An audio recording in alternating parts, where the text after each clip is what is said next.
All right, everybody, welcome to BO Boys for Sunday, April 20th. Fuck it, it's a raw feed. We're doing it live in studio. I'm Clayton. Happy Easter. I'm Pat. Happy 420 to you, Clayton. Whoa. And yeah, okay, that's why you don't get the whole story just listening to the podcast feed, because we are YouTubers. Hey guys. And live on YouTube, I just did the universal sign for smoke it up, which is I don't approve. I did that because it is 420. Today is 420. The Toker's holiday. Mm-hmm. It is Easter Sunday. Jesus has come once again. It is WrestleMania Sunday, night two. So there is so much going on, Clayton. It is. And yet, the biggest story of them all, bigger than Jesus, bigger than the Tokers and the smokers, bigger than Roman Reigns.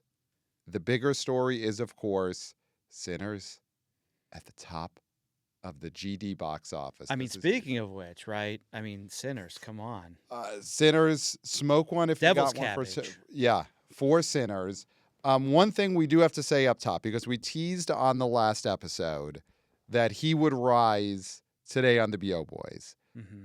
And I just, Podcast Jesus will be on soon. He was supposed to rise today on the Easter edition of the BO Boys. He needed a few more days before he could rise. I also think he realized it would be too much. It'd be too much going on. Because there's so much going on. Yeah. That he'd be overshadowing Mania, overshadowing 420 and all the Tokers. The real Jesus. The real Jesus. Well, the old Jesus. Oh, gee, you're right. Yeah, I don't think the Minifans would appreciate you saying that Jesus Christ is the real Jesus. You're right. He's just the old Jesus. Your grandpa's Jesus. Yes. Yeah. But Podcast Jesus cannot rise today. He needs a few more days. He will rise, currently scheduled to rise on the next episode of the BO Boys. But you know what?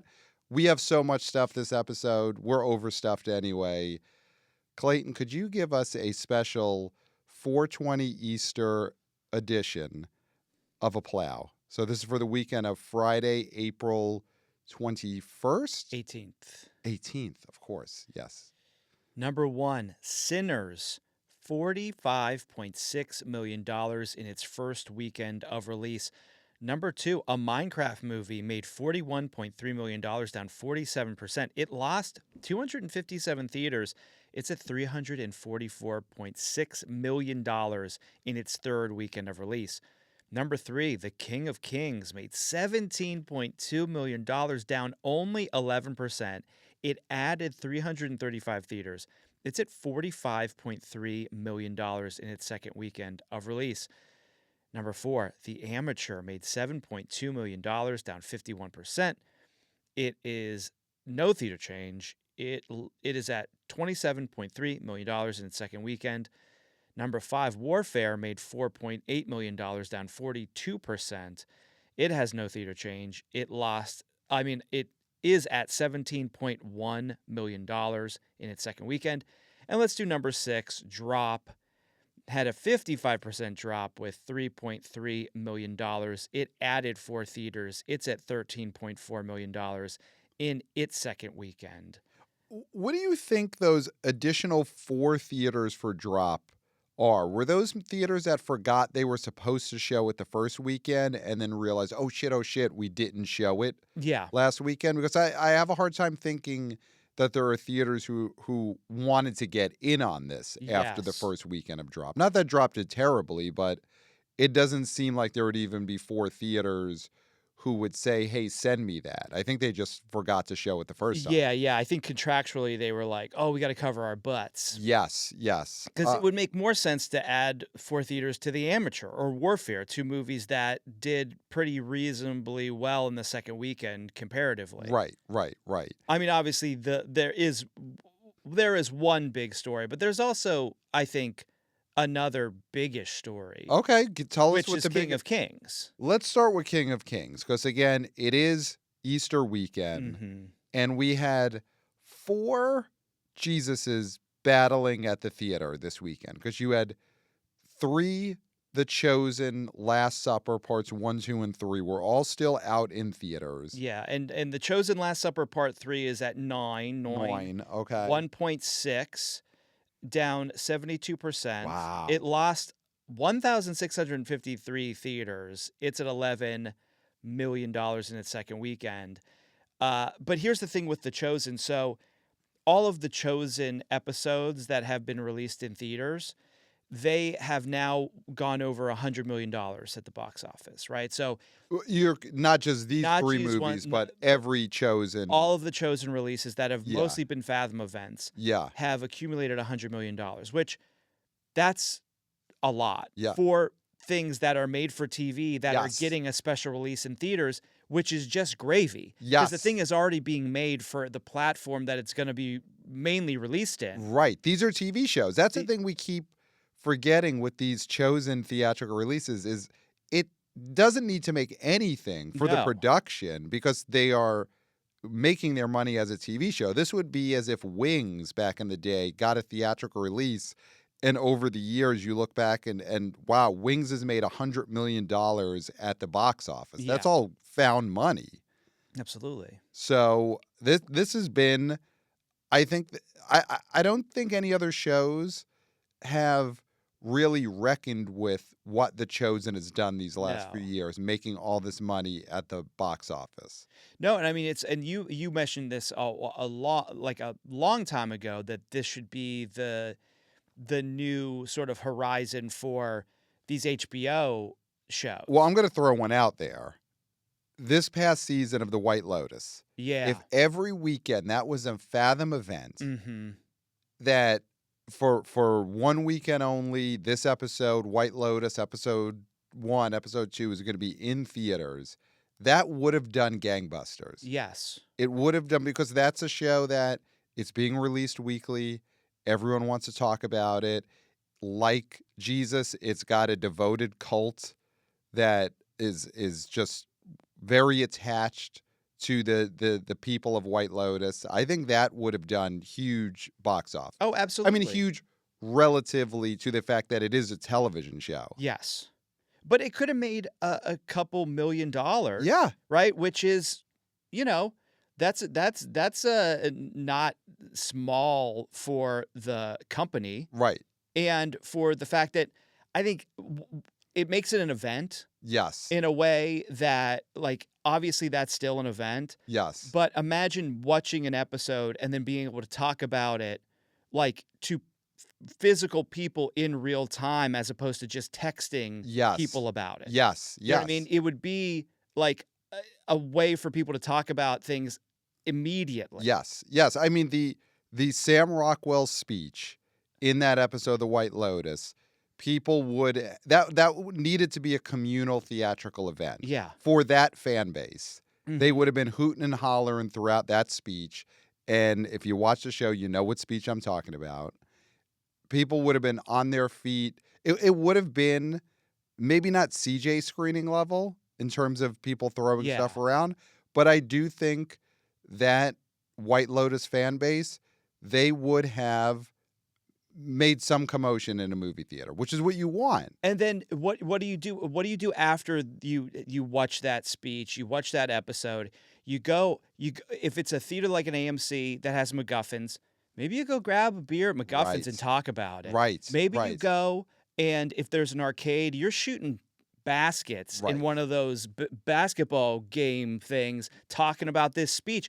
That's why I think in the White Lotus fan base, they would have sold a lot of coffee at those Yeah. AMCs. Or like wine, like white wine. Yes. In the smallest cans they can find. Yes. If they would have screened White Lotus at these AMCs and sold little coffees and little wines, and you could drink them, you could throw them, you could spill them on yourself, whatever, they would have made a ton of money on that. And then people still they wouldn't have unsubscribed to HBO No. because it's HBO. They need to watch Hacks. And I don't think you put Hacks in the movie theater.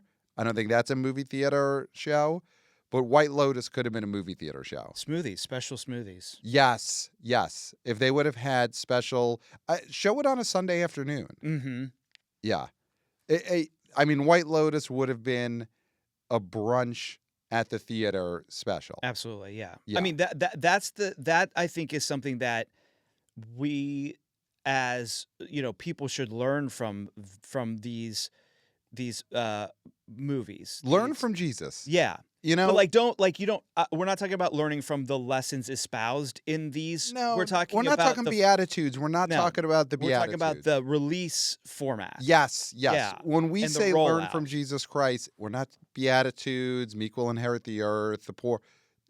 Golden rule, whatever. Golden rule. He's golden rule, right? Yes. And if you like that, great. If you don't, it doesn't matter. We're saying the teachings of Jesus are these last 3 weeks of the Chosen movies, making bucks, the last few years of these Chosen movies. Yeah. And the execs at HBO, Mike White at the White Lotus, start learning from Jesus Christ. Yeah. And specifically the box office release of his TV shows. And so that's not even, so The Chosen isn't even the big story though, right? We're talking about The Chosen. The Chosen is the big story. They sort of been eclipsed Yes. by King of Kings. Yeah. Which is an animated movie for kids, and it's doing Bobo. Yeah. And the scam is alive and well, because if you haven't been listening, and shame on you if you haven't been watching, even bigger shame on you, because we are YouTubers. Hey guys. This is a pay it forward scam. So you can buy a ticket for people who can't afford a ticket. Yep. Also, one kid gets in free. So you can bring one of your favored kids. You can show which kid you favor, and then have the other kids start doing things to make themselves get into that position. So the next Angel Studios movie that they want to see, they will be the chosen child that will get in for free and not be the financial burden, which is what the parents will say. Be like, you cost us nothing. You are a burden. Yes. And that's a great scam because it gets people in the theater and it gives kids an incentive to be better. Yes. Because the next time an Angel Studios movie comes out with a bring a kid for free, you want to be that kid. So maybe these kids will try harder on their homework, or they won't, spray paint a neighbor's house or throw eggs or whatever it is that kids are doing. They'll say, maybe I shouldn't spray paint this neighbor's house because the next time there's an Angel Studios movie with a bring a kid for free, I want to be that kid. Yeah. So, yeah, I mean, there's so many lessons that people should be taking from Jesus right now. Obviously, put your shows in theaters. That's a huge Jesus lesson. And these Angel Studios ticket scams are the type of things that people should be learning from Jesus Christ. Yeah. I mean, and so it feels a little bit like this is the peak of this movie, just because it is very Easter based. Yes. But 17 million in the second weekend, down only 11%. This is spectacular. Is the 420 aspect of this at all a factor? I mean, I would also agree Easter is the biggest factor in terms of why King of Kings is doing so well. Easter weekend, it's a great way of, getting out of actually having to go to church. Instead, you go to a movie and you don't have to deal with the priest. You're sitting in a movie theater. It's great. But the fact that this is the stoner holiday, Toker's Delight, 420, are there tokers who are going this weekend to see the animated Jesus movie? As a goof, sort of like get high and watch this animated kids movie. Yeah. That's the other thing, is I don't know how much that is done anymore. A lot of these things that used to be par for the course when we were younger. Right. Getting high and going to see a kids movie. Right. Now you can just get high and watch anything ever you want to watch on your home streaming service. Right. So I don't know. But there's still something to being in a theater with other stoners. Well, there's something about and freakazoids being high around people you're not supposed to be high around. Right. That feels counterculture. Right. Even though, most of their parents are on prescription drugs. Right. I mean, we know that's the case. We know that's the case. Absolutely. Yeah. And caffeine is also a drug. Right. So chew on that. Do you think then that is happening? Do you think that King of Kings has become a celebratory event for stoners on their holiday? Well, the thing is, too, is if they're smart, and kids are smart nowadays with being able to, find ways to scammers, they're probably just getting free tickets. They're probably going on there Okay. and being like, well, we can't afford this because we got to buy our sticky icky. Right. So they're cashing in on these free pay it forward tickets, getting to the movie for free, Right. smoking a big fat doobie in the parking lot, and then going in there and cackling their little heads off. Do you think that's giving a lot of credit to potheads that they're planning this much, that they're going to a website, figuring out how to get free tickets? For a kid, that's nothing. But not all potheads are kids. I mean, you cannot forget the burnouts. And there are a lot you're talking about what, like 40-year-old burnouts? 40-year-old burnouts. No, I don't think that. No. I think there's some 40-year-old burnouts who, because it's 420 weekend, are getting high. And you said it yourself. That was a thing to do when we were kids. When we were kids, not when we were 40-year-old burnouts. But we're currently would be the age to be 40-year-old burnouts. Absolutely. Like that's our station in life. Listen, I might sound like a narc, but if you see a 40-year-old burnout in one of these King of Kings screenings, call the cops. No. Do it. No. Do it. No. Share, Call pass the pigs. along, pass Do it it. along. No. Pass The the pigs on sticky 'em. icky to them. No. These are theater goers. No. These are potheads who are at this animated They need Jesus to movie, change their King of lives. Kings. They're probably buying so much candy. How could you be against this? If you are a 40-year-old burnout at an AMC to see King of Kings, they are loaded up with No, Twizzlers. they're not buying it. They're going to a Rite Aid and they're stuffing it in their pockets. So you're really I'm down on these 40-year-old burnouts for sure. I support them. If they're going to the theater, I support them. No, because because But this is you're bringing this baggage in where you think a burnout is stuffing their shirt full of outside candy to bring in. I think the burnouts are buying it there. I don't agree. I don't think so. But who knows? If you're a burnout, if you're a 40-year-old burnout, tell us how you get your consumables. What about the And not your pot consumables. I mean like your candies? Yeah. And What about the 40-year-old burnouts? What about the 60 to 70 plus full on hippies? Oh. The full on like peace and love generation who are still hanging around. They don't exist anymore. They became yuppies. No, but I think that there's still peace and love elderly former hippies who want to celebrate 420 weekend at the movie theater at an animated Jesus movie. And I think they might be bringing in their own candy. I'll give you that. They're bringing in their own. They're bringing in their own candy. They have like hemp candy that they made. I think they're bringing in. I think they're sneaking in their candy inside of a hemp satchel. Okay. But they're still there at the theater. I mean, what did it make? 17 million King of $17 Kings? million. If some of those millions are because of 40-year-old burnouts, 70-year-old peace and love hippies celebrating 420, their money is green. So their sticky icky is green and their money is green. They don't do this as much as I would like, which we've talked about this before for Snivel War. Mhm. When they did the post track, they asked people, what are you? What are you? Are you a liberal? Are you a conservative? Right. Are you in between? Yeah. Are you a libertarian? Right. And Which choose a side. Yeah. And so when these sort of movies come out, you'd hope they'd be like, are you high? Are you high? Yes. It's Are you 420. high? Are you high? Are you high? Are you high? So especially for a movie that does this well, Mhm. obviously there are factors. Kids movie, the scam in full effect. Yeah, the scam is huge. The fact that it is Easter weekend is perfectly placed. Yeah. But You don't have to go to church. You could go to a movie instead. You can still ask people if they're high. Mm-hmm. Yeah. You highbrow? And the thing is, and that is not gendered. You can ask a woman if you're highbrow. Yes, you could say, "Are you highbrow?" And you could ask the question whether they write it down or not. You could just tell by their eyes. Yeah, that's what makes this a great survey question. Is you don't even need them to answer. You need them to just like take off their sunglasses. Well, and as I say it now, and we are live on YouTube. We're YouTubers. Hey guys. Hey guys. It is curious that you're wearing those shades. and you're talking about how much you can't stand these 40-year-old burnouts on 420 of all days. This of all days. And I can't see your eyes right now. So I have no way of knowing.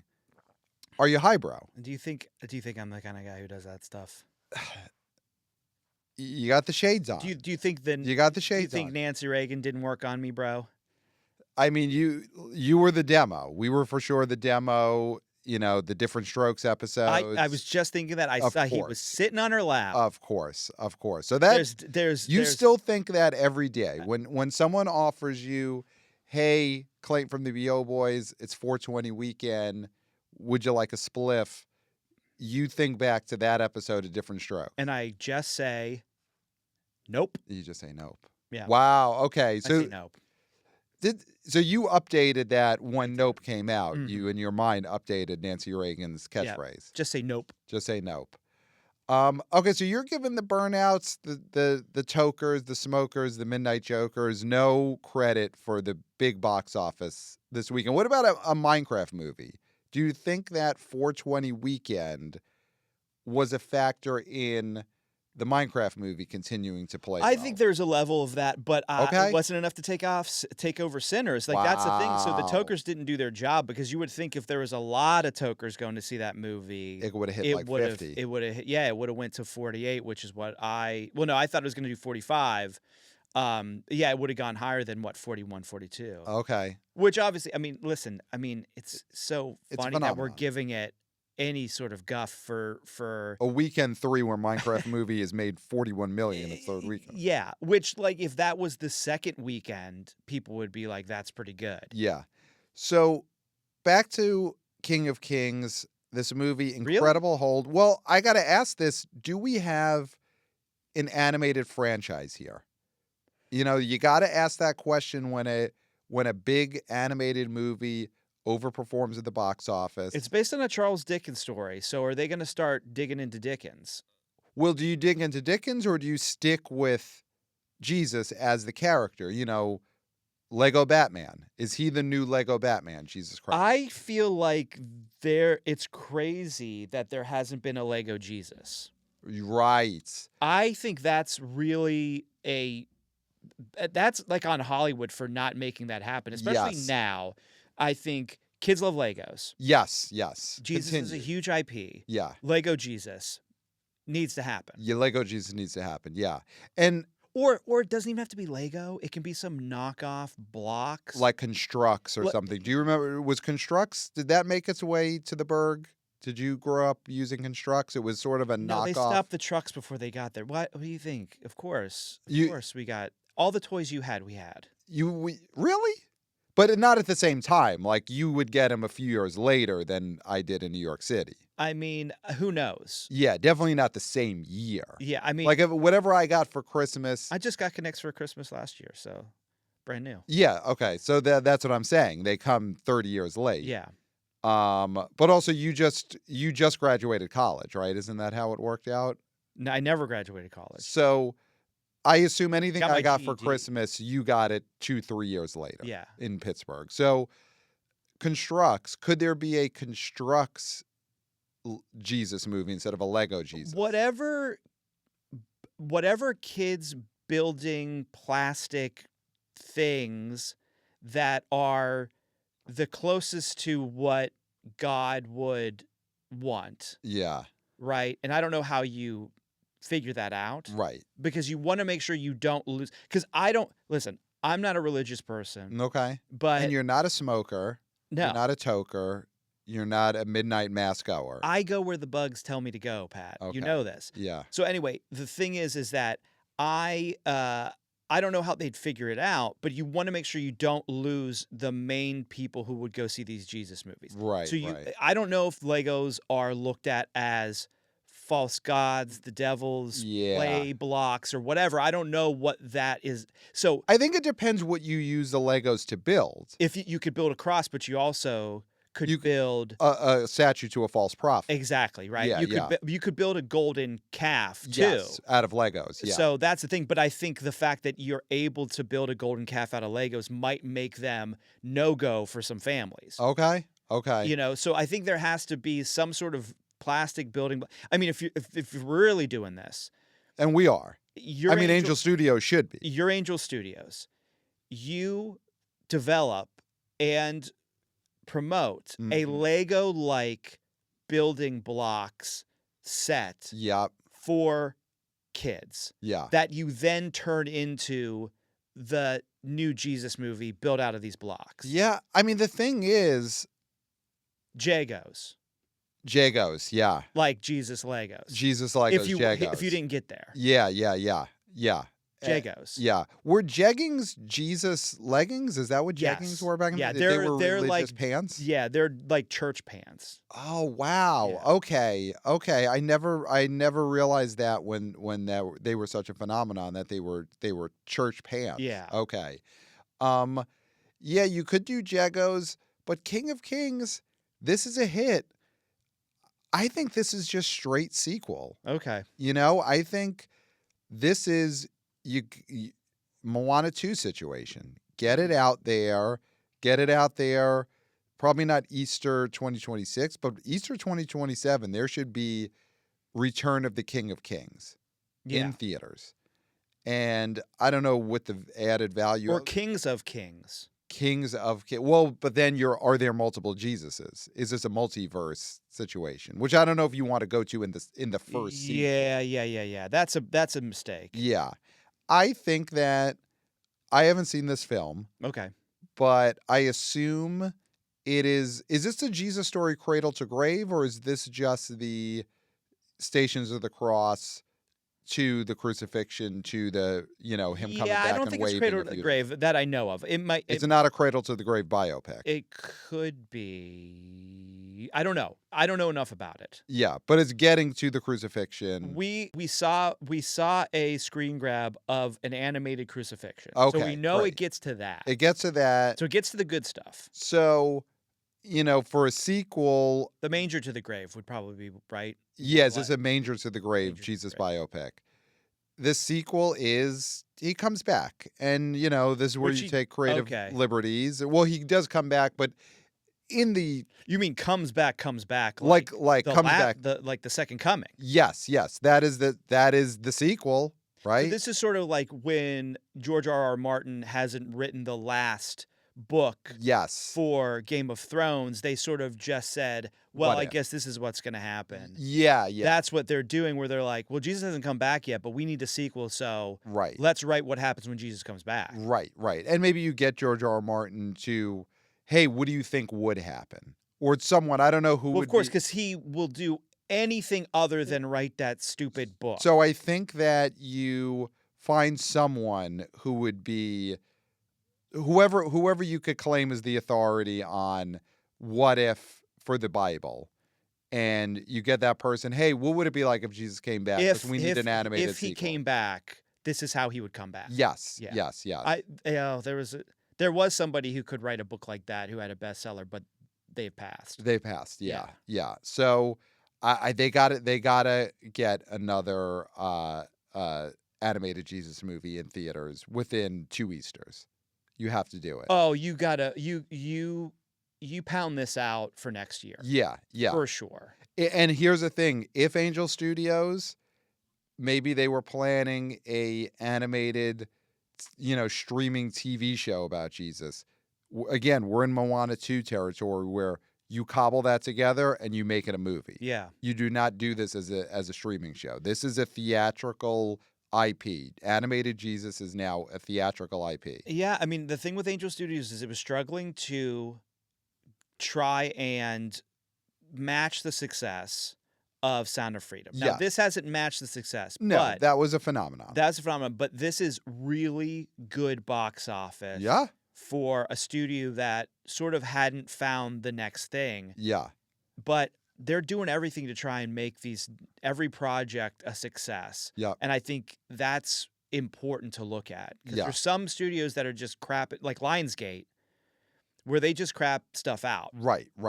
And I think Angel Studios is really upping their game because the quality of the cast in this movie Mm-hmm. is really high. Yep. Now, if they can get the live action casts of their movies to be that high, then you're dealing with a powerhouse. Well, here. I mean, here's the thing. That cast for the King of Kings cartoon, I couldn't imagine Angel Studios putting anything close to this cast together for one of their live action movies. No. It's Oscar Isaac as Jesus, Pierce Brosnan as Pontius Pilate. Yeah. That's great casting. Yeah. Roman Griffin Davis, that's the kid from Jojo Rabbit, plays Walter Dickens. So I guess this uses the device of Charles Dickens telling a story to his grandson. Is this a Princess Bride setup for King of Or they're Kings? in the future and he's on a spaceship and he's like Dickens, like he's like the great that's like And he's looking at a 22 hologram. Yeah, 300 year 3047 or something. Kenneth Branagh's in this. Ben Kingsley's in this. Uma Thurman is in this. She's playing a Dickens, so she's in the future. Yeah. Looking back at the story. Forrest Whitaker's in this. Your favorite Mark Hamill is in this. So that is a great cast. I mean, they could get Mark Hamill. They could get Mark Hamill in a But in a normal Angel Studios, if this was live action, Mark Hamill would is be the the whole lead. budget. He'd Yeah. be the whole budget, right? Yeah. So I think that's the thing, is that the reason why you could get Oscar is because he could do this in his sweatpants. I mean, he could play Jesus in his sweatpants. Yeah, that was specifically in the offer sheet they sent him, is you can play Jesus in your sweatpants. And he was like, I'm there. Yeah. I'm there. So, I mean, maybe he was doing it as home through an IDS line or whatever. Yeah. You know, He's got a Blue Yeti microphone. exactly. He got on his Blue Yeti. Yeah, Put on Angel Studios is having them ship that around. So once Oscar Isaacs is done using the Blue Yeti microphone to do his Jesus lines, then you got to send it to Ben Kingsley. Yeah. Then if Ben Kingsley could send it over to Pierce Brosnan to play Pontius Pilate, he uses the Blue Yeti, sends it to Uma Thurman. So this is interesting because this is sort of like a call sheet situation. Like Yes. when they were with their agents, Yeah. they were like, when do I get the Blue Yeti? Yes. Do I get it? Because Uma's like, do I get it after Kingsley or do I Yeah. get it before Kingsley? They all want to get it before Mark Hamill. Because he's going to just slobber all over that thing. Yeah. He's going to be candy wrappers. It's going to be gonna very be- sticky after Mark Hamill's done with that Blue Yeti microphone. Can you get halitosis from a microphone? I don't want to risk. I wouldn't risk it, but That's what people are asking when they know that they are lower on the call sheet than Mark Hamill. yeah. And so Hamill's Do you think the Jojo Rabbit kid had to do his lines after Mark Hamill had already used the Blue Yeti? I think so, and I think he has halitosis now. Oh, man. Which is a That's shame a because rough that's beat. such an old person's disease for a young man to have. Yeah. You This know? kid is still going through elementary school, and now kids are going to tease him. You got Luke Skywalker's halitosis. Yeah, absolutely. So I We've think, seen the call sheet. yeah. Oh yeah, because it's on Reddit. Yeah. It leaked on Reddit. Yeah. But yeah, I mean, I think that's the thing is like if Angel Studios can up that, Mm-hmm. Get more Blue Yetis. yeah. The But I mean, in the King of sense of getting Kings- them to actually show their faces. Oh, in a live action movie? Yeah. Or, I mean, it's more animation. More anime. If that's how Angel Studios could get real stars, and, no shade on Jim Caviezel, he's Yeah. the star of their biggest movie ever. But on this call sheet, Jim Caviezel would be getting the Blue Yeti microphone probably fifth or sixth Yeah. at best with Yes. some of these stars. Ben Kingsley's got an Oscar. Pierce Brosnan is a Bond. Yeah. Luke Skywalker is in there. He's still a growing concern. You've got Oscar Isaac, Uma. They're all getting the Blue Yeti shipped to them before Jim Caviezel. Yeah. So animated movies might be a bigger way to go for Angel Studios. Yeah. But then invest in more Blue Yeti microphones so that you don't have to ship it around. And that at the least, next time you send one to Mark Hamill and he just keeps it. Yeah. So that no one has to use the microphone after Mark Hamill has already Mhm. used it. Yeah. I think that is a promise that has to be made for King of Kings 2. Yeah. And I bet you he sent a bunch of his stuff in doing the Joker voice just to try and be funny, and they were like, Yeah. Or even just "Uh-huh." like, "Ooh, maybe this is the way you want to go. Yeah, and Yeah. like, okay, Mark, can you please just do the lines the way we want you to do them? Yeah. He probably also had a really hard time figuring out the shipping to send the Blue Yeti to the Jojo Rabbit kid. Yeah. Oh yeah. Absolutely. Yeah. Yeah. They were probably on the phone with him for so long Mhm. trying to get him through how to print the How to shipping print the label. labels? Yeah. Yeah. So those are all things that Angel Studios. I think they could work on it. I think they could solve those microphone shipping issues before King of Kings 2. Yes.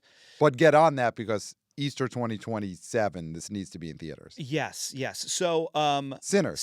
Sinners, number 1. So we're getting to that at this point in the show, which I think is the right point in the show to get to the biggest story of the weekend.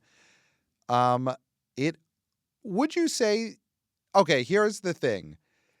This overperformed. Yes. And it overperformed, and I think we have to say that because some of the expectations had gotten so high coming into this weekend in the last few days that there are people out there who could look at this 45 million and be like, oh, I thought it was supposed to do 50 or 60 million. Yeah. What happened? What happened is this is an original movie that is opening to $45 million. Yes, at number 1. Number 1. This is huge. Yeah. This is a win. This is a success. And it's one of those situations where the hype right before it almost sets a bar too high. I mean, I predicted this to do 38 because I figured the hype is a little bit too much. Yep. It's going to have legs. 38, and that's fine. Yep. And it did 45. Yeah. So for the people who are out there saying it didn't hit 50, well, you don't know what you're talking about. Yeah.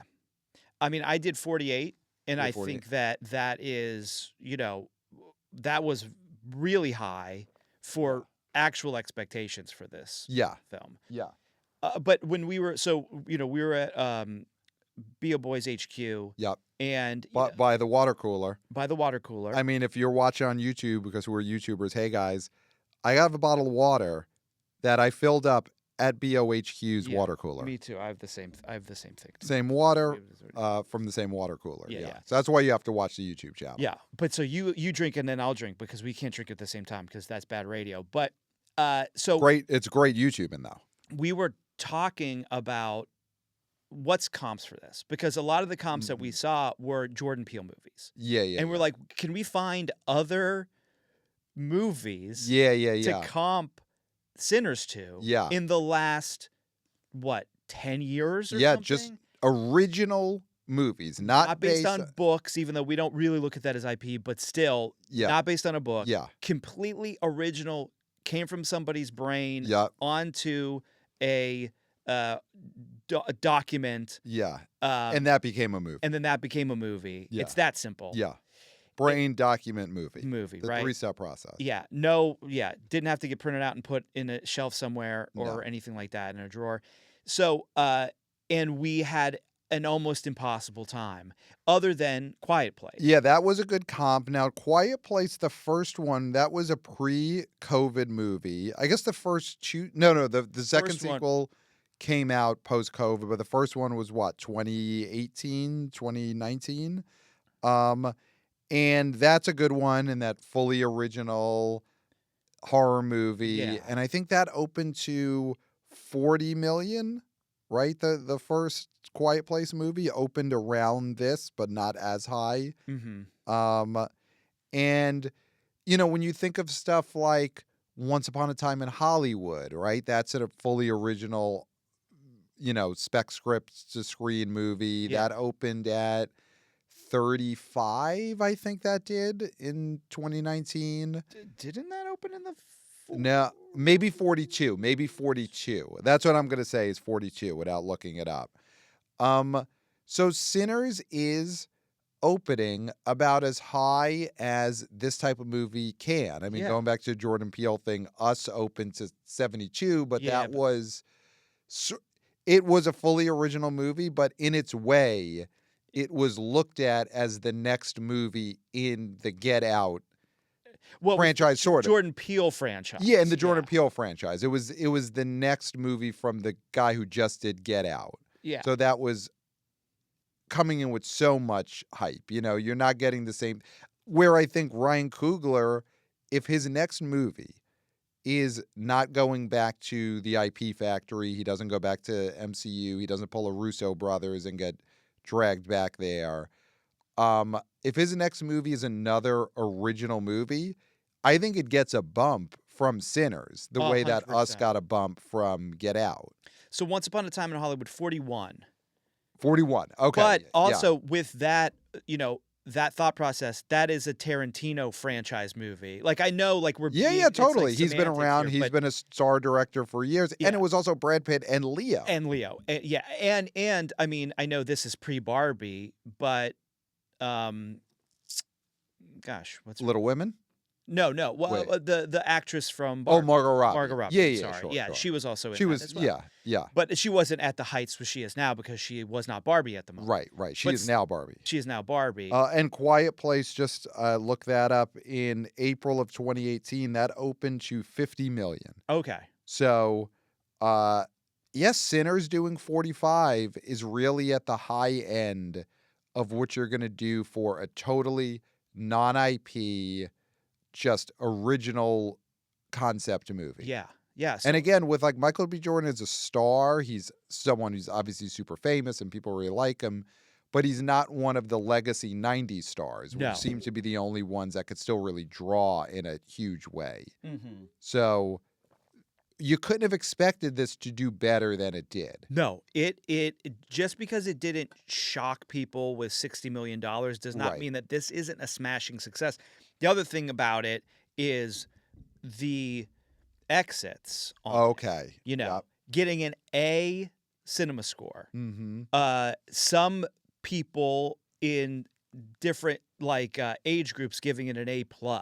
Yep. Like, the fact that this over-indexed in so many different places, people who never go see movies went to see this film. Yeah, it was an event. It's an event, right? And I think, even where we are, of course, our theater was the #1 theater. Of course, New in York Lincoln City. Square. Yeah, But we couldn't get an IMAX. we couldn't do it. We couldn't get an IMAX. We didn't buy them early enough. We went in a group of 4, and if you follow the BO Boys Instagram channel at the BO Boys Pod, you see there is an image. Mm-hmm. This image is of both the BO Boys Yeah. with past and future guest host Aaron Rose Foley Chan and another friend who we will leave unnamed. Anonymity is important. Very important, but this friend, great man, was at the screening with us. Yes. And Living his best life, as we all are. yes, happier than he's ever been. Yeah. And the 4 of us went to this movie together, greatest theater in the world, AMC Lincoln, saw Sinners. We couldn't get an IMAX screening because we wanted the 4 of us to sit together. There were still some scattered IMAX seats available when we went to buy our tickets, but we would have had it sit separately. Yeah. And the 4 of us wanted to experience this together. Yeah. And so that's why we saw it in Dolby, which to me is also, I think, the greatest format going. I love Dolby. IMAX is better. IMAX is better? Okay. Yeah. I enjoy Dolby. Dolby's great.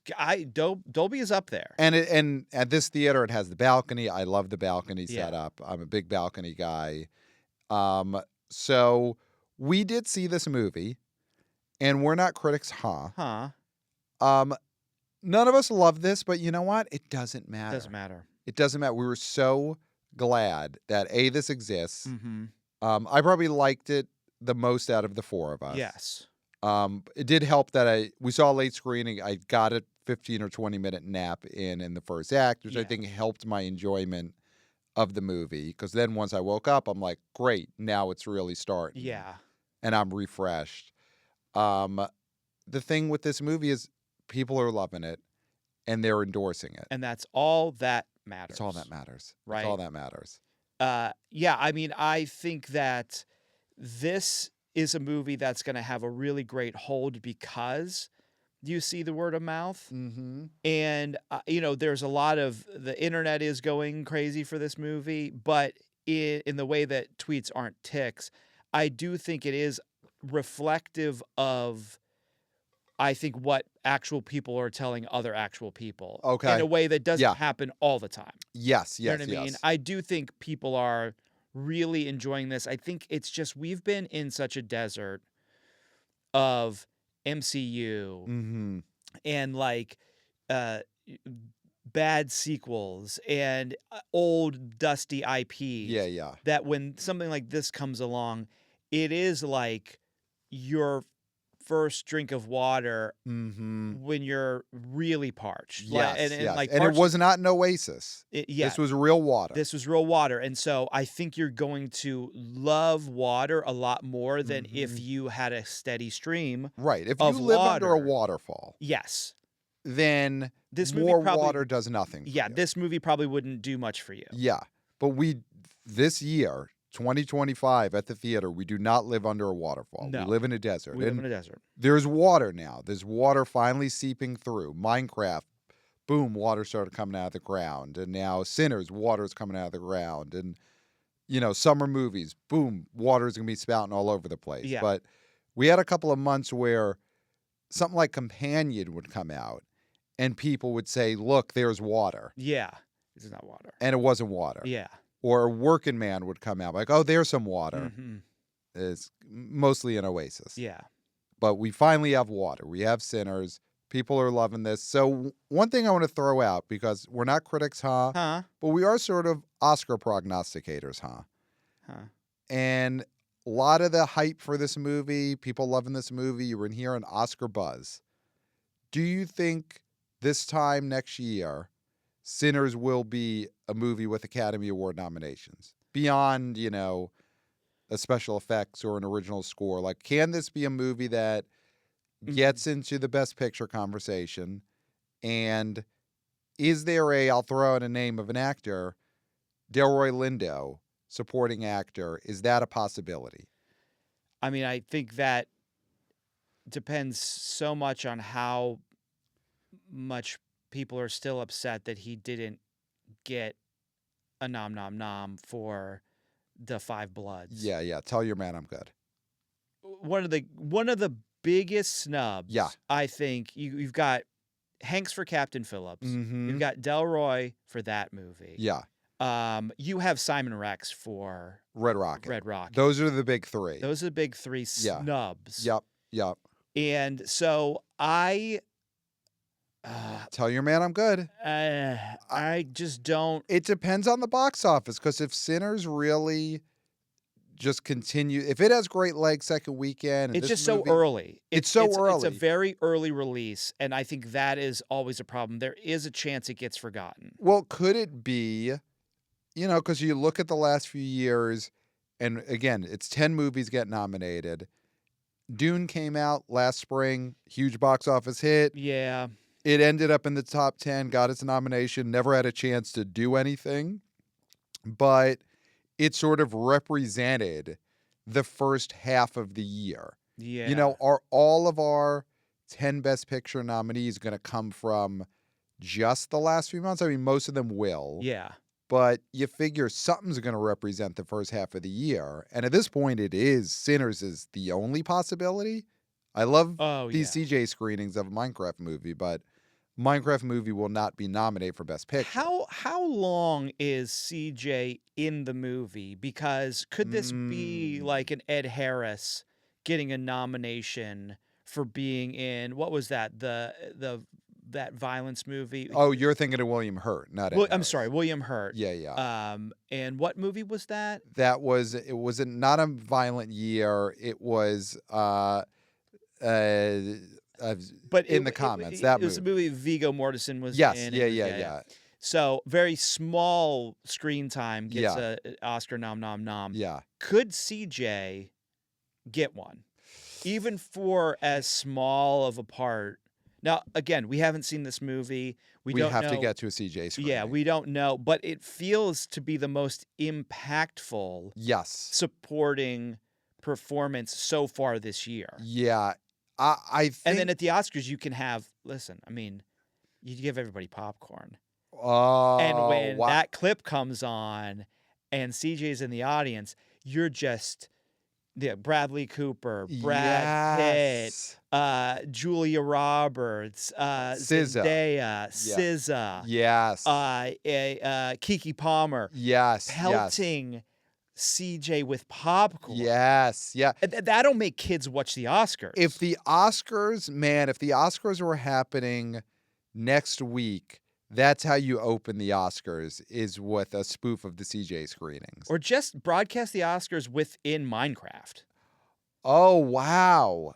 That's, and have Steve host. I do think that a Minecraft movie will be such a phenomenon that it will have a big space on the Oscars next year. I don't think it'll get any Oscar nominations. I don't know what the rules are for Best Animated, since this is, I guess, a mix, a hybrid. It wouldn't be Best Animated. So I think, though, it will be something you have to reckon with at the Oscars telecast next year. Because when you're looking at the movies of 2025, I know there's still a lot coming out, but a Minecraft movie will be one of the most important movies of the year. So they're going to have to reckon with it at next year's Oscars. Yeah. Sinners, I do think, if the box office continues, it's already got the critics. The audience is loving it. I think Coogler's someone that they want to recognize at the Oscars because he's sort of been on a great trajectory, and now he's going back to non-superhero slop, so people are really happy he did that. Yeah. So I think that there's a good chance that Sinners ends up in there. I mean, listen, hopefully this movie has legs, which it feels like it's going to because of all the great word of mouth. Yeah, and it held throughout this weekend. Well, yeah, it had a surprising Saturday. At first, it was not going to beat Minecraft. Yeah, it was after the first day, it looked like the projections were coming in high 30, maybe 40. But the Saturday was so great, and that's a great sign for the legs of future weekends. And listen, Sunday could be high too. Sunday could be high we too. We could be looking at my estimate of 48 being correct. Yes. I mean, it's totally possible. 100%. Because we're recording this on Sunday, middle of the day. The actuals come in Monday. I think that's probably what's going to happen. Yeah. It might not get to 48, but I think it's higher than 45. Yeah. So as far as it being an Oscar movie, it's very possible. And if it's a hit, that's great for the Oscars because you need more movies that people have seen. Yeah. Yeah. So, huge win for Michael B. Jordan as a star. He did the thing where he played two parts, and we've seen, we talked about that. It failed for De Niro. Mm-hmm. It failed for Pattinson. Did someone else also just do it this month? Is he the fourth one? But, I mean, he's the one who pulled it off. He's the one who pulled it off just now.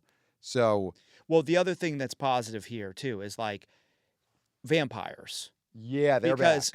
They're back because you had the movie over Christmas that Nosferatu. Yep. And that was sort of okay. Mm-hmm. Maybe vampires are back. Yep. This is vampires fully back because you've had 2 hits in a row. Yep. With vampires. Yep. So that's good for vampires. Yep. It's good for original films. It's good. Yep. It's good for Michael B. Jordan as a, guy who can open a movie. Yep, 100%. It's good for actors playing 2 parts. It's good, There was a lot of actors being like, I never got a chance to do it. Every actor wants to do it. I mean, Bradley Cooper. Yes. Was, when he saw Alto Nights fail, mm-hmm. when he saw Mickey 17 fail at the box office, Bradley Cooper's a guy who's dying to do a movie where he plays at least 2 parts. Yes. If not more. Yeah. And it was probably weighing on him. Am I not going to get that shot mm-hmm. to do a movie where I'm playing 2 parts? Because his next movie he's directing, he's using his credibility, of course, on directing a Will Arnett comedy vehicle. Yeah. But maybe then he planned the movie after the Will Arnett comedy. That's going to be where I play 2 parts. And then when Alto Nights bombed, he's maybe saw that slipping away. Yeah. But this is good for Bradley Cooper. This is great for Bradley Cooper. Yeah, that's who I predict will benefit the most from Sinners being a hit, is now Bradley Cooper will get his movie greenlit where he plays at least 2 parts. I mean, if the Will Arnett movie doesn't tank, which it will. Yeah. Is that what's his podcast name again? Smartless. Is that a Smartless movie, or it's a separate IP? I think it's a separate IP. Okay. Yeah. Okay. I mean, listen, Bradley Cooper, he's loyal. He's a loyal guy. Yeah. I mean, I think that, I know your stance on loyalty and my stance on loyalty are very different. I'm a very loyal person, and you're loyal to nobody. And I'm loyal to people if it benefits me in that moment. Yeah. See, that's the thing. When I see Bradley Cooper directing this Will Arnett movie, it makes me question loyalty Okay, as wow. a concept. Yeah, yeah. Why is he loyal to Will Arnett again? Why were They're they? buddies. They're just friends. Like, He's just a really great friend. I mean, the Bradley Cooper being loyal to Todd Phillips, sure. He made him a movie star with the Hangover movies. Bradley Cooper being loyal to David Wayne, of course, cast him in his first role.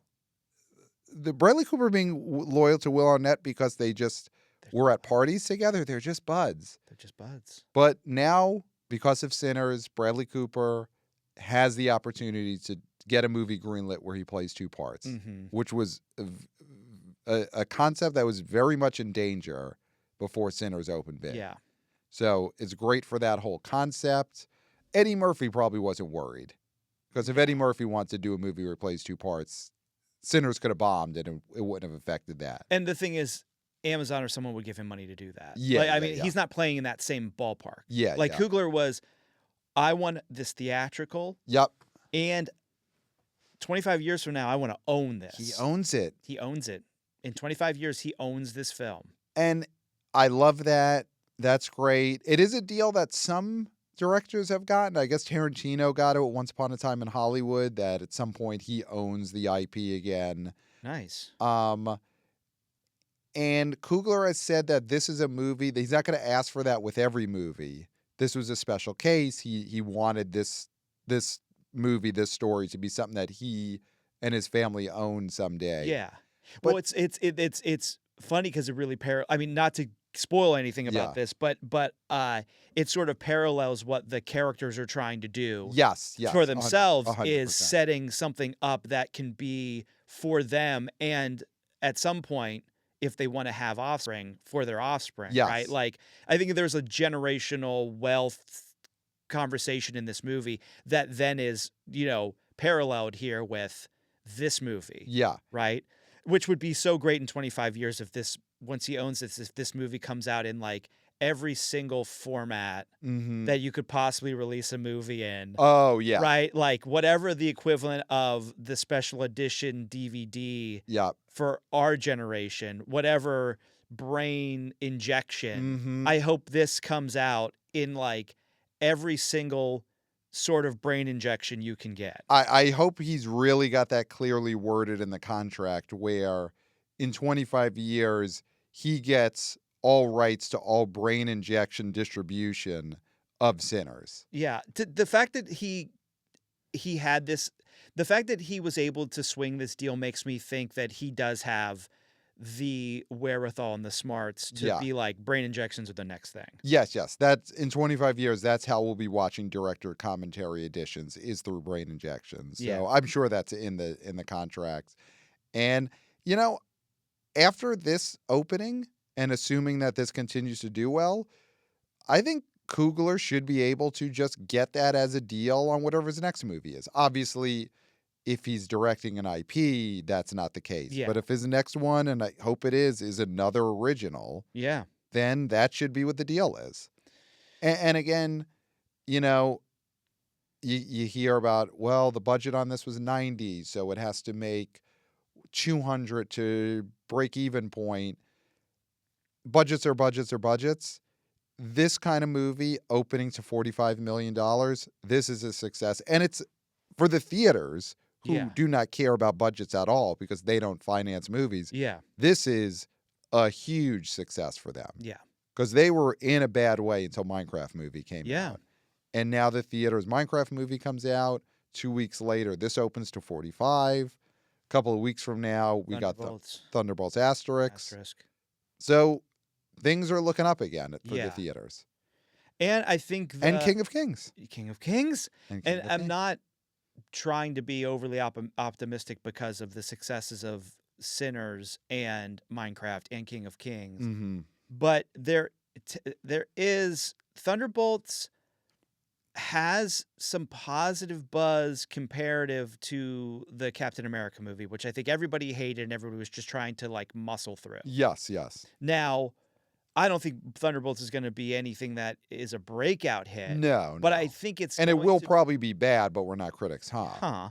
But I think it's going to be a leveling out in a positive way, where it's a jumping off for Fantastic Four, where you're not coming Yeah. from this movie sucks, we hate it, and it does bad domestic business. Mm-hmm. And then here's this optimistic Fantastic Four movie. I think you're going to have a good enough little bump with Thunderbolts Mm-hmm. to have people be a little bit more positive going into Fantastic Four. Yeah. No, I think we're in that a time right now because of Minecraft, now because of Sinners, where the public again is feeling happy about the whole theatrical experience. Yeah. Because there's definitely periods like this past winter where you start to feel that thing of, is it in the air that people don't want to go to the movie theaters anymore? And then, of course, once they get a movie that they want to see, especially a movie that young people want to see, you realize again, theaters are still viable. And here's the thing. There's a lot of talk about the CJ screenings, the CJ, how people are behaving during those scenes. Yeah. The popcorn fiascos, people bringing either live chickens or packaged chickens, which we're against. Buy anything you're going to throw at the screen at the theater. And if the theater starts, if AMC starts selling live chickens, that's fair game. Absolutely, yeah. And they should. They should buy a bunch of Purdue chickens and hand them out, right? Yeah. Lean into this. Yeah. But what I'm saying is that... What about all those chickens that had bird flu? I know they killed a lot of those chickens, but you figure there's still a few of those walking around that you can't eat. Package them as throwable chickens. Yes. Yeah. The still remaining unexecuted bird flu chickens, sell them at an AMC. You know, put a stamp on them or something that says bird flu. In like a large font. Yeah, so you know not to bite into it, not to let it... For throwing, not for consuming. Yes. Do not consume. Throw within this certain time frame. Yeah. Do not eat in any time frame. Yeah, throw by date on these bird flu date. chickens. But sell them at an AMC. Yeah. For these CJ screenings. Listen. And a huge markup. I mean, I'm saying... You know, we're starting at $500 a chicken. Oh, yeah. These are limited edition Minecraft. And then you just put Steve's face on it. Yes. I mean, these are limited edition Minecraft chickens. So these are collector's items. Yeah. And don't eat them. Don't breed them because they have bird flu. No. Don't breed them. Throw them. Yeah. At these screenings. But all that is to say, so many people were complaining about, I can't go to the theater because all of these unruly kids, blah, blah, blah. Mm-hmm. Didn't keep the Sinners fans from going to see the movie. No. It's not going to keep people from going to see movies they want to see. No, of course not. That is the bottom line here. Yeah. Make movies people want to see, and they will go. It doesn't matter what the environment is. Now, does that mean we don't want better seats, better sound, more IMAXs, better concessions? More chickens. More chickens to throw, more things to throw. Right. You know, specialty, gamer-friendly... soda, toxic soda that I'm still negotiating the ingredients from all different countries. We're sourcing these rare earths that have to go into the gamer's toxic soda and trying to get them into the country now at a reasonable price, but we will make that happen. And the gamified soda dispensers and candy dispensers that we talked about in a previous episode, which go in the archives and listen to that. Yeah. It's really futuristic stuff. Yeah, classic app. Yeah, and so those things need to happen with theater. So I'm not saying take what you can get. Right. But we need movies that people want to see in theaters in order for these theaters to be able to afford to renovate and make their places better for people to want to just hang out in. And the movies, it feels an odd thing that I'm about to say, connecting Minecraft movie and Sinners, but I think it's true when you could bring in Five Nights at Freddy's and some of these other movies that have been hits the last few years.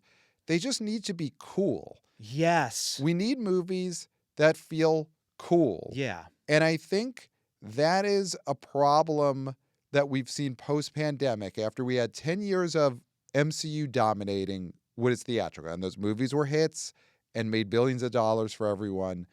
But movies became defined by the Russo brothers. Yes. Who, listen, I know people say the paintball episode of Community, masterpiece, as good as The Godfather. Sure, I've never seen it. But looking at the Russo brothers now, I think it's safe to say they are not cool. Those are not two cool, on the forefront of what's hip guys. And them having defined movie theater culture for a decade, we saw the ramifications of that Yes. after Endgame. Yeah. And you need people like Ryan Coogler People. and CJ and Steve from a Minecraft movie to make things that are cool to young people. Yeah. Because the products of the Russo brothers, that is not going to cut it. Yeah. And I think we could skip ahead to whatever they're going to be doing with these Avengers movies. They'll be hits because they're Avengers, but that's not the template that studios should be following. No, because they will not be cool. They will not be cool. No. So I think that is a lesson to learn from these two movies these last few weeks is you got to figure out what's cool for the kids. And then everyone's just going to want to follow suit, including the middle-aged burnouts and the, still alive old hippies. They'll then go to that cool thing that the kids are deeming as cool. Yeah. So, I mean, really, I haven't seen this Minecraft movie, but I mean, good for Jared Hess. Good for Jared Hess. For figuring out what kids want to see. Yeah. Because that's not a young man. No. He's our age. Jared Hess now has had two legitimate phenomenons in his career. He had Vote for Pedro and he's got CJ. Yeah. So, and those are 20 years apart. Vote for Pedro was 2004. 2004. I believe, right? So, got to give it up for him to have two legitimate cultural phenomenons 20 years apart. Absolutely, yeah.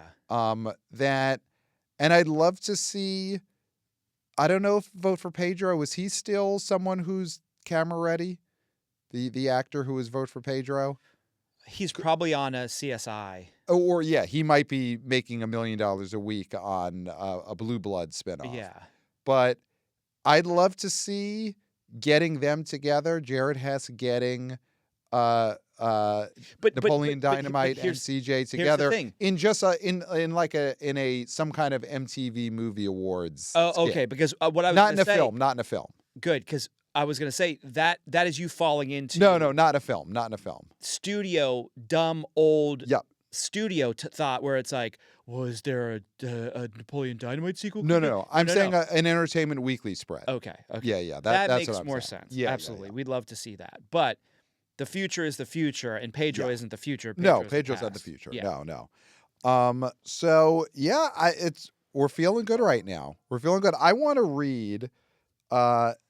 We got a couple of emails, but I want to start with a YouTube comment. Okay. That I thought was very interesting because we are YouTubers. Hey guys. And we got this YouTube comment. Someone was a little perturbed, and I think we should discuss this. So the comment, why you guys shit on David? He is and he's talking about David Zaslav. Oh. So why you guys shit on David? He is the best thing to happen to Warner Brothers! ! Paying off billions in debt, creating billions in FCF, rebuilding trust with filmmakers. You guys can shit on Mickey 17 all you want, but at least WBD isn't all talk. They actually help fund these filmmakers' projects, original stuff. Unlike Disney, they just do the same thing over and over again. I'm all for WBD. So that YouTube commenter, hey guy, speaking directly to you. Hey, bot. Do you think that was a bot comment? Do you think that was a David Zaslav bot? It was a Zaslav bot. Yeah, that absolutely was somebody who's in the bag with him. It's somebody who, I mean, he watches. So you think, is it a bot or is it David Zaslav human, or is it David Zaslav possibly made that? I don't think David Zaslav could type that.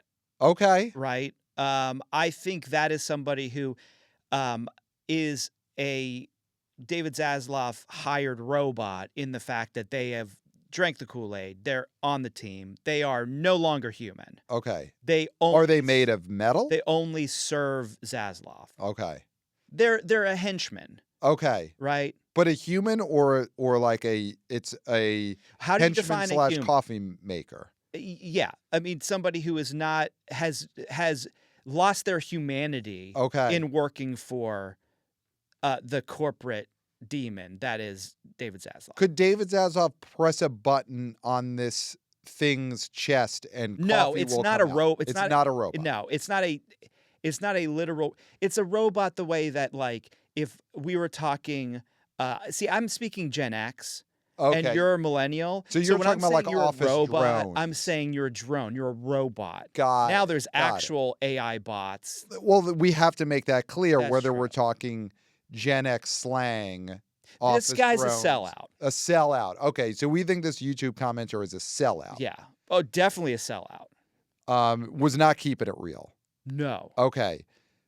But within that, within whether this is a robot, whether this is a human sellout, whether this is David Zaslav himself, whether this is some kind of coffee maker that also is able to post YouTube video comments, whatever this is that left these words, is there some truth to it that we give David Zaslav a lot of shit because he is basically a moron who ran Dr. Pimple Popper and brought Property Brothers, made this merger, took over this very successful Warner Brothers studio, HBO, put them in a ton of debt that now he's paying off, whatever. That's all business stuff. Listen to other podcasts to get into the weeds of the stock price there.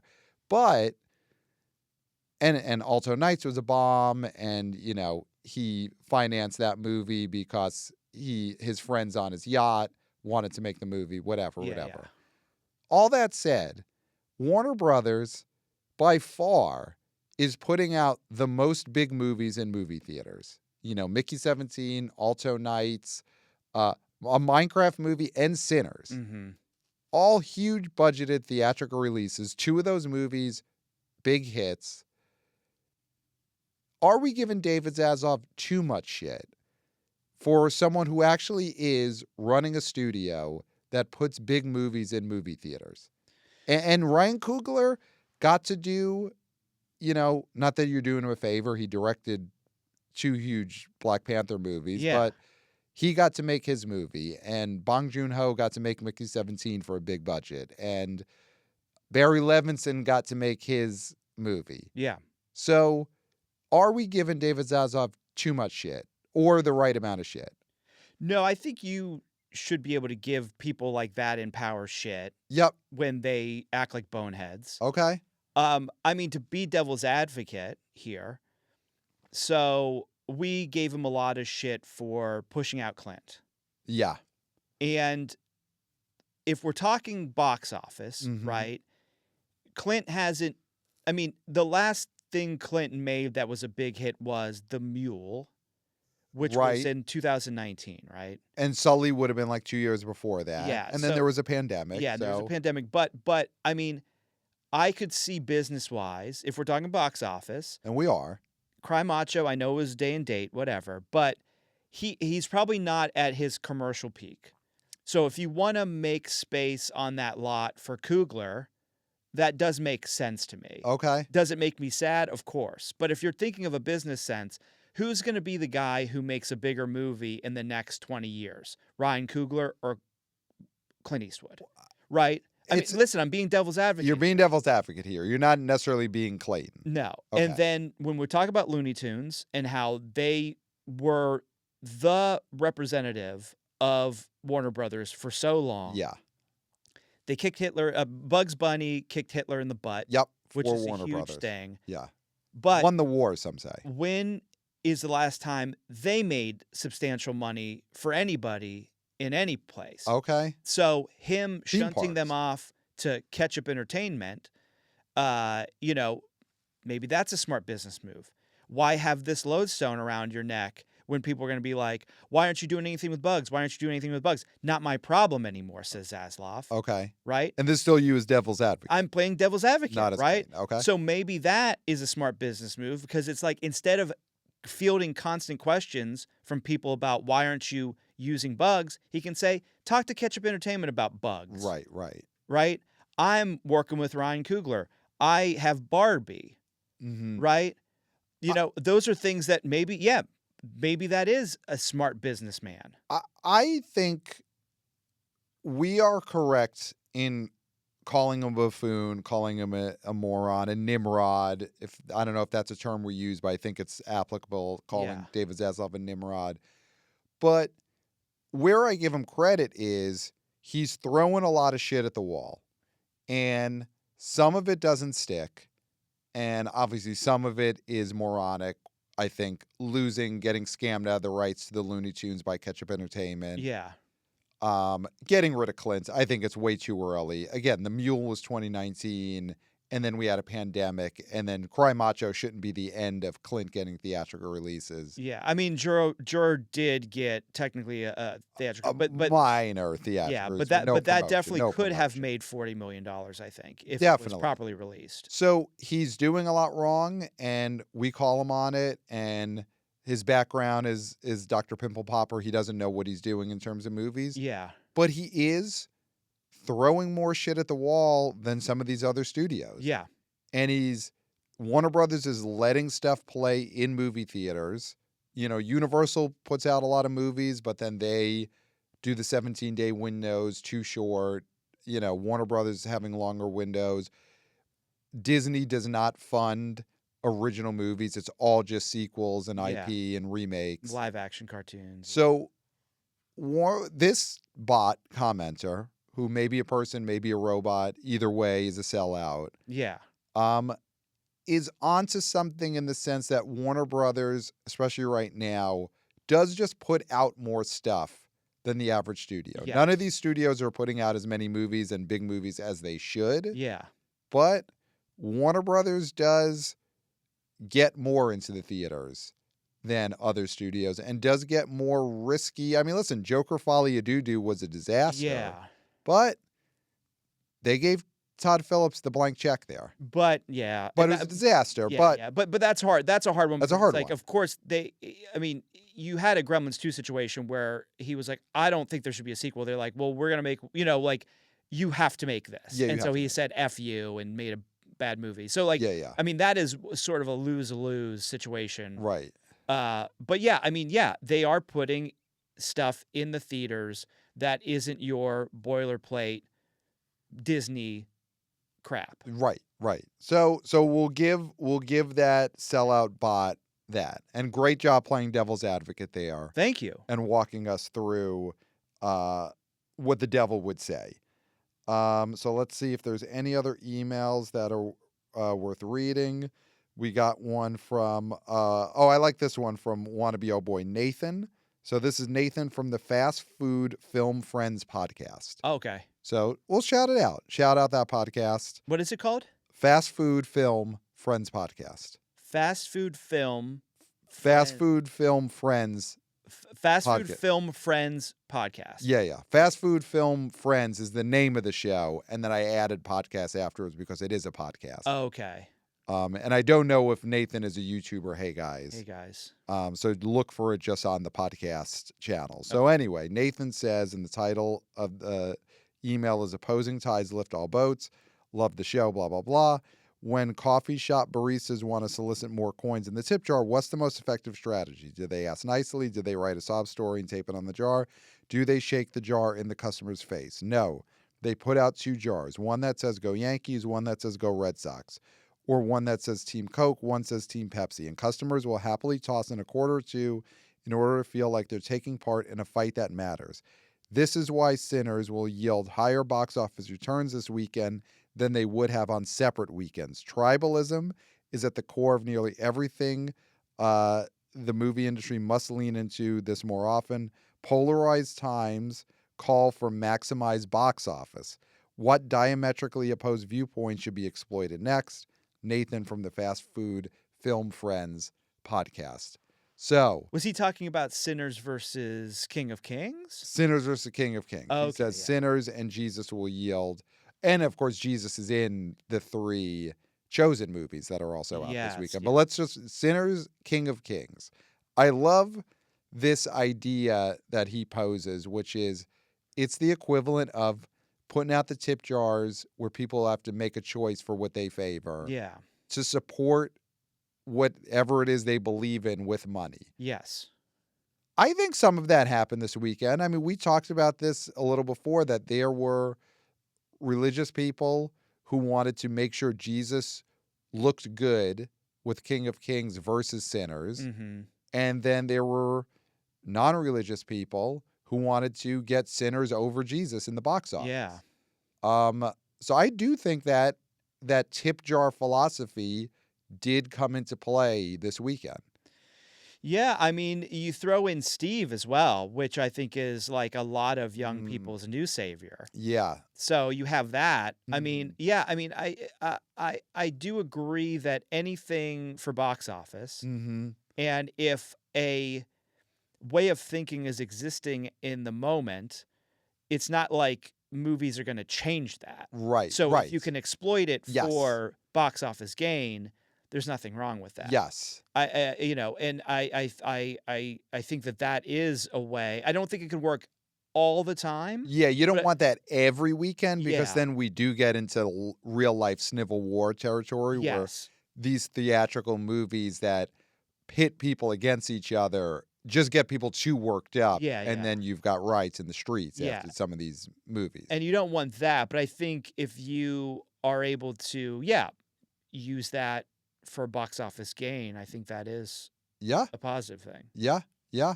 I wonder what else, anything coming up. I mean, the big movies this summer, F1, Jurassic Park.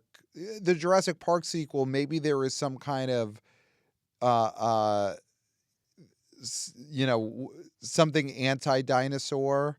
Oh, like they don't exist. Like there, if there is a religious movie versus the dinosaurs because they don't believe dinosaurs ever existed, so it's like Yeah. here you're saying like if you pay if you're it's like did dinosaurs exist or did they not exist? Is that the belief of religious people that dinosaurs didn't exist, or is it that dinosaurs and man did exist together? I forget. I know there's something about the dinosaurs that really They did. I don't rankles think they religious people.